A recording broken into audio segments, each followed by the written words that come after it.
So if you slow those two swings down, you're going to see when I reach maximum extension, when everything lines up between my shoulder and the club, it's going to happen somewhere before the ball. So then when I reach the ball, I'm going to be slowing down. So I want that maximum extension to happen slightly after the ball. So in the first one, you're going to see this kind of a move.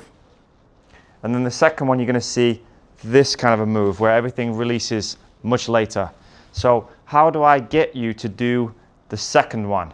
So if I can do the first one, I can unravel it and hopefully help you do the second one.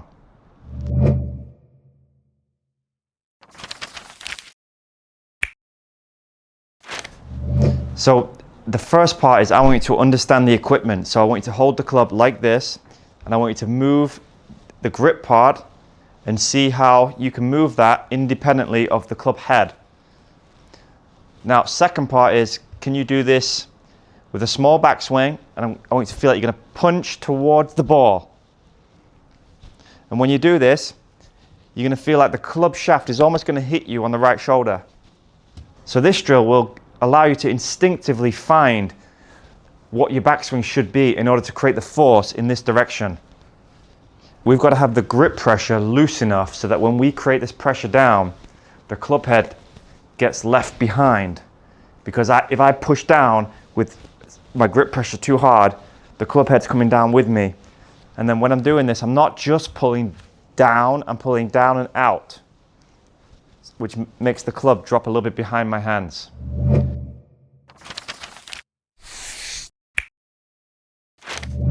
Okay, so now the next part is I want you to apply this to when you're hitting the ball. So we're going to do a pump drill. We're going to do 2 reps, and then the third we're going to hit the ball. So this is how we do it. We're going to feel like we're going to pull down towards the ball, but at the same time we're not going to let the club head get lower than our hip. And we're going to make sure we keep this angle in our wrist. If I lose that, I know it's wrong. So I'm going to try and maintain this 90-degree angle and pump down. So I'm going to bring my hands down below my chest, and then I'm going to fire.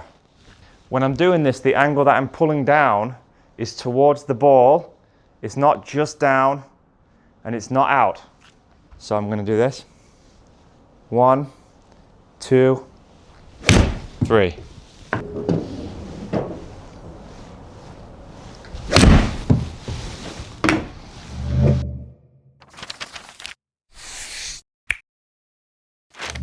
Okay, so in the final part, we're going to combine 2 drills. So we're going to have the arms relatively wide with no hinge. We're going to have a relaxed grip, and then we're going to have the pull down part. So we're going to do 2 parts. And then we're going to hit the ball. You can do a few reps without the ball just to get the feeling. And then we're going to come to the ball. When you do this, you've got to have a relaxed grip pressure.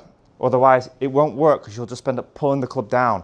So you're going to have no hinge, pull down. No hinge, pull down. And then we're going to try and do that with the ball. No hinge, pull down, let it go. Okay, so when you do that drill, you're not trying to do it fast, and you're not trying to hit the ball very hard. You're just trying to get a sense for that, maybe hit like 50 to 100 yards.